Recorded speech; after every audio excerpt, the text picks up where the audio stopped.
सो यार कैसे हो आप लोग। स्वागत है आपका बेन 10 क्लासिक सीजन 1 एपिसोड 4 में। इसके पहले के सारे एपिसोड को मैंने बहुत ही अच्छे तरीके से अपने चैनल पर ऑलरेडी एक्सप्लेन कर रखा है, जिसका लिंक आपको डिस्क्रिप्शन आई बटन या फिर इस वीडियो के एंड स्क्रीन में मिल जाएगा। मेरी आपसे रिक्वेस्ट है कि आप इस वीडियो को देखने के बाद बाकी की सारी वीडियोस को देख लेना, ताकि आपको इस सीरीज से जुड़ी सारी कहानियां अच्छे तरीके से क्लियर हो सके। सो यार अब ज्यादा देर ना करते हुए सीधा हम लोग कहानी की तरफ आगे बढ़ते हैं। हमारी आज की कहानी शुरू होती है और हम लोग एक एटीएम के पास ग्रैंडपा को देख पाते हैं, जहाँ से ये ढेर सारे पैसे निकाल रहे होते हैं कि तभी यहाँ पर कुछ गुंडे आ जाते हैं जो ग्रैंडपा को बाहर ढकेलते हुए इस एटीएम से पैसे चोरी करने की कोशिश करते हैं। इन सारी चीजों को देखकर बेन को बहुत ज्यादा गुस्सा आ जाता है और वह खुद को अपग्रेड नाम के एलियन में कन्वर्ट करता हुआ इन सारे गुंडों से लड़ाई झगड़ा करना शुरू कर देता है और फिर इन सारे गुंडों को पुलिस के हाथे चढ़ा देता है। बात करें फ्रेंड्स हम लोग अपग्रेड एलियन की, तो ये ओमनिट्री की ऐसी पावर होती है जिसको यूज करने के बाद बेन किसी भी टेक्नोलॉजिकल डिवाइस को रिपेयर, अपग्रेड या फिर उसे मॉडिफाई कर सकता है। खैर सब कुछ पहले जैसा हो जाने के बाद बेन और ग्वेन को ग्रैंडपा से पता चलता है कि आज ये तीनों वीरा आंटी से मिलने जा रहे हैं, जो किसी रिटायरमेंट होम में रहा करती है। फ्रेंड्स अब सीन शिफ्ट होता है रिटायरमेंट होम में, जहाँ पर हम लोग आंट मीरा को देख पाते हैं जो किसी आदमी से बात कर रही होती है। यह आदमी अपने घर पर जाता है और टीवी देखने लगता है कि तभी इसके पास एक जेली जैसा कुछ आता है जो इसके हाथों पर चिपक जाता है और फिर ये इंसान कुछ अलग तरीके से बिहेव करने लगता है। फ्रेंड्स हम लोग अपनी सहूलियत के लिए इस इंसान का नाम जोय रखेंगे, क्योंकि इसका कनेक्शन आगे की स्टोरी से काफी होने वाला है। जैसा आपको पता है फ्रेंड्स, ग्रैंडपा अपने दोनों बच्चों को रिटायरमेंट होम में लाने वाले थे वीरा आंटी से मिलवाने के लिए, इसीलिए कुछ देर बाद ये तीनों रिटायरमेंट होम के बाहर पहुंच जाते हैं। जब बेन रिटायरमेंट होम के अंदर घुस रहा होता है कि तभी इसकी नजर जोय पर पड़ती है, जो अपने सिर को अलग तरीके से मुड़ तोड़ रहा होता है। इस चीज को देखकर बेन को ऐसा लगने लगता है कि इस रिटायरमेंट होम में कुछ गलत हो रहा है या फिर यहाँ पर कोई रहस्य छिपा हुआ है। जोय को देखकर बेन कुछ कर पाता कि इससे पहले सामने से आंट मीरा आ जाती है, जो इन दोनों को दुलारते प्यारते अंदर ले जाती है और ढेर सारी बातें इनसे करती है।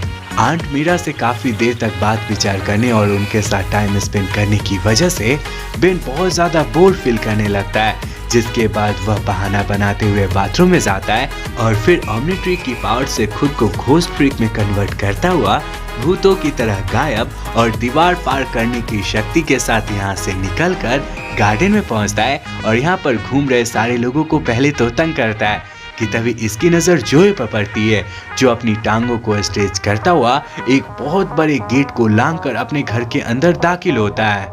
जब जोय को अपने पीछे में किसी के होने की आहट सुनाई पड़ती है, तब वह खुद के चेहरे को एकदम से पीछे घुमा देता है, जिसे देखकर बेन एकदम से डर जाता है और यहाँ से भागने वाला होता है कि तभी जोय अपने हाथों को स्ट्रेच करते हुए इस पर हमला करता है और इसे पीटने की कोशिश करता है। यहाँ पर बेन जैसे तैसे करके खुद को जोय से छुड़ाता हुआ यहाँ से भाग निकलता है और फिर एक वैन पर बैठकर अपने ग्रैंडपा के पास पहुँचने की कोशिश करता है। वैन से भागते हुए बेन जब पीछे पलट कर देखता है तो जोय अपने हाथों को स्ट्रेच करते हुए इसे पकड़ने की कोशिश कर रहा होता है और आखिरकार काफी देर तक इधर उधर भागने के बाद जो इसके व्हीकल पर सवार होकर इसे थूरने कूचने की कोशिश करता है। इसी हाथापाई में बेन की गाड़ी अनबैलेंस हो जाती है और ये दोनों जाकर एक पेड़ से टकराते हैं।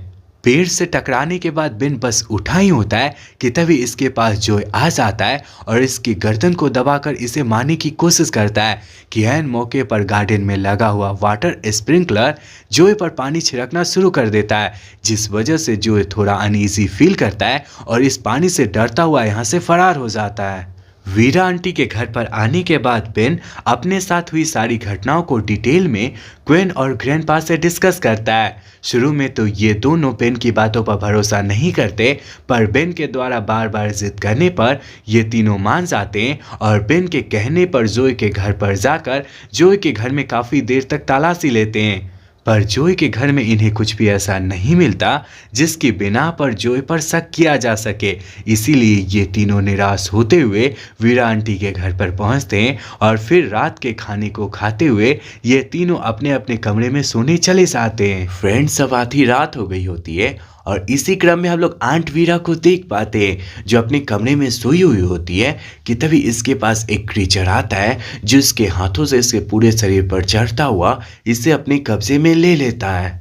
और फ्रेंड्स, सुबह के वक्त आंट वीरा का बर्ताव एकदम से बदला हुआ होता है। इसी अलग और वियर्ड बिहेवियर की वजह से क्वीन के हाथों से जूस और कॉफी का ग्लास गिर जाता है जो फर्श पर चारों ओर फैलने लगता है। इस चीज को देखकर आंट वीरा एकदम से डर जाती है और वह ग्वेन पर गुस्साते हुए कहती है, जमीन पर पड़ी हुई सारी चीजों को तुरंत से पोंछो, नहीं तो मैं तुम्हारा कीमा बना दूंगी।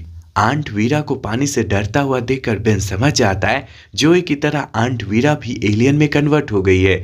इसीलिए जब आंट वीरा यहाँ से चली जाती है तब बेन क्वेन को सारी बातें यानी जोई और आंट वीरा से जुड़ी हुई सारी बातें डिटेल में डिस्कस करता है और फिर ये दोनों आंट वीरा का पीछा करना शुरू कर देते हैं। जिसके बाद एलियन में कन्वर्ट हुई ये सारे लोग बेन और क्वेन पर हमला करके इसे मारने की कोशिश करते हैं। यहाँ पर बेन और क्वेन अपनी जान को बचाते हुए इधर उधर भाग रहे होते हैं कि तभी इनकी नज़र इनके ग्रैंडपा पर पड़ती है। यहाँ पर बेन अपने साथ हुई सारी घटनाओं को ग्रैंडपा के सामने डिस्कस करने की कोशिश करता है कि तभी बेन और क्वेन को ग्रैंडपा के बिहेवियर से पता चलता है कि इसके ग्रैंडपा भी एलियन में कन्वर्ट हो गए और इन दोनों को मारने की कोशिश कर रहे हैं। अपना कुछ चारा न चलते देख बेन खुद को वाइल्ड मट नाम के एलियन में कन्वर्ट करता हुआ अपनी बहन क्वेन को अपनी पीठ पर बैठाता हुआ यहाँ से निकल पड़ता है। जिसके बाद ये दोनों भागते हुए अंडरग्राउंड केव में पहुंचते हैं जहां पर पहले से इसके एलियन ग्रैंडपा मौजूद होते हैं। यहाँ पर एलियन ग्रैंडपा और वाइल्ड मट यानी बेन में काफी देर तक लड़ाई होती है, पर आखिरकार हमारा वाइल्ड मट अपनी शक्तियों से एलियन ग्रैंडपा को पत्थरों के बीच में दबा देता है। इसी क्रम में हम लोग जोए आंट वीरा और इसके जैसे कई और एलियन को देख पाते हैं जो बेन और क्वेन का पीछा करते हुए यहाँ पर आ जाते हैं। वाइल्ड मट बना बेन इन सारे एलियन का सामना करने की सोच रहा होता है कि तभी इसके ऑमनिट्री की बैटरी एकदम से खत्म होने लगती है। जिसके बाद वह अपनी बहन क्वेन को अपनी पीठ पर बैठाता हुआ यहाँ से भागना शुरू कर देता है। काफी देर तक इधर उधर भागने और अपने असली रूप में आ जाने के बाद बेन क्वेन के साथ एक ऐसी जगह पर पहुंचता है जहां पर इसे कई ककून दिखाई पड़ते हैं जिसके अंदर इन्हें एक एक इंसान मिलता है। थोड़ी बहुत ककून की टटोली करने के बाद इन्हें ग्रैंडपा और आंट वीरा वाला ककून भी दिखाई पड़ता है। आगे ये दोनों ग्रैंडपा को ककून से बाहर निकालते हैं और फिर उन्हें बेहोशी से जगाते हैं। इस घटना को देखने के बाद हम व्यूअर्स को पता चलता है पहले तो एलियन धरती के ऊपर में रह रहे लोगों पर हमला करके उन्हें नीचे लाकर ककून में बंद कर देता है और फिर उसी इंसान का रूप लेता हुआ पृथ्वी पर ऊपर रहने लगता है और फिर अपने मंसूबे को पूरा करता है। बेहोशी से जगाने के बाद बेन और क्वेन ग्रैंडपा से कुछ बात कर पाते कि इससे पहले आंट वीरा, जोय और बाकी के सारे एलियन यहाँ पर आ जाते हैं और खुद को एक लिक्विड वाले एलियन में कन्वर्ट करते हुए इन सारे तीनों लोगों पर हमला करना शुरू कर देते हैं। जिसे देखकर बेन खुद को हीट ब्लास्ट में कन्वर्ट करता हुआ इन सारे एलियन से लड़ाई झगड़ा करना शुरू कर देता है। काफी देर तक हीट ब्लास्ट की शक्ति से हमला करने के बाद भी इन सारे एलियन का कुछ भी नहीं होता और आग की शक्ति पाकर ये सारे एलियन एक बहुत बड़े मॉन्स्टर में कन्वर्ट हो जाते हैं। इसी क्रम में हम लोग ग्रैंडपा और ग्वेन को देख पाते हैं जो जब इन सारे ककून की टटोली कर रहे होते हैं तो इन्हें पता चलता है कि ये सारे ककून तो एक बहुत बड़े स्पेसशिप के अंदर है। इस बात को जानने के बाद ये सारे लोग इन सारे ककून को यहाँ से निकालने की कोशिश में लग जाते हैं। जिसके दौरान इन दोनों के पास एक एलियन आता है और क्वेन पर हमला करके इसे पीटने की कोशिश करता है। इसी क्रम में क्वेन का बैग नीचे जमीन पर गिर जाता है और उसके अंदर में रखी हुई पिचकारी बाहर आ जाती है। जब एलियन नजर इस पिचकारी पर पड़ती है तब वह डरते हुए पीछे हो जाता है। इस एलियन और पिचकारी वाले इंसिडेंट को देखने के बाद ग्वेन समझ जाती है कि एलियन पानी से डरता है। जिसके बाद वह पिचकारी उठाती है और इन सारे एलियन पर हमला करने लगती है। पानी के शरीर से टच होते ही एलियन मर जाता है। जिसके बाद ग्वेन एलियन के पानी से मरने वाली घटना हीट ब्लास्ट बने हुए अपने भाई बेन को बताती है। बेन एलियन से लड़ रहा होता है कि तभी इसकी नज़र ऊपर में वाटर ड्रेनेज पाइप पर पड़ती है। जिसके बाद वह थोड़ा मुस्कुराता है और फिर अपने हीट ब्लास्ट की शक्ति से इस पाइप पर अटैक कर देता है और फिर पानी के सारे फुहारे को एलियन पर गिरने देता है। जैसे ही पानी के सारे फुहारे एलियन को टच करते हैं ये एलियन भी मर जाता है। इस एलियन के मरते ही बगल में पड़ा हुआ स्पेसशिप अपने आप एक्टिव हो जाता है और उड़ते हुए किसी दूसरे प्लैनेट पर चला जाता है।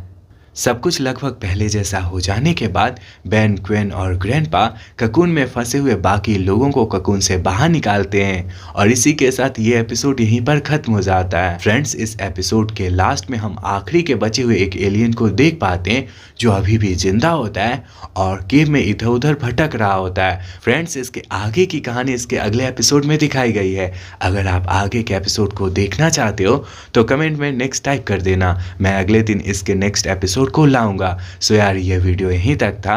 अगर आपको वीडियो अच्छा लगा है तो इस वीडियो को लाइक कर हमारे चैनल को ऑल बेल नोटिफिकेशन के साथ सब्सक्राइब कर लेना ताकि आपको वीडियोस की नोटिफिकेशन मिलती रहे और मुझे आपका सपोर्ट